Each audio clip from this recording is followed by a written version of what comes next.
Euroregione News. Riccardo Riccardi, si comincia da casa. Con il sindaco di Bertiolo Eleonora Vescardis, di Camino al Tagliamento Nicola Locatelli, il sindaco di Codroipo Fabio Marchetti ha voluto una serata nel capoluogo del Medio Friuli per incontrare Riccardo Riccardi e i sostenitori di casa sua.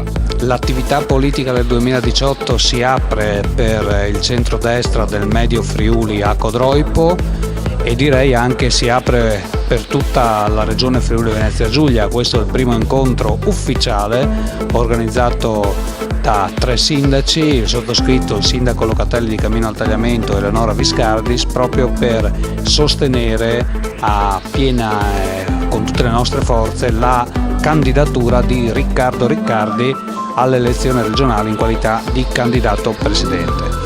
È stata una serata che ha consentito ai sindaci di parlare di questo Medio Friuli davanti alle scadenze elettorali delle elezioni politiche e delle prossime elezioni regionali, con i temi che oggi mettono in sofferenza il sistema regione che ha ricaduto nei comuni, quindi il tema legato alla protezione sociale, quindi il tema dei profughi, dell'immigrazione, soprattutto del welfare, della salute e degli enti locali. È stata una serata di approfondimento molto partecipata e noi crediamo che da questa serata possano nascere proposte e soprattutto la mobilitazione di una classe dirigente per riuscire ad avere un risultato che il nostro partito e la nostra coalizione merita sia a livello nazionale che a livello regionale.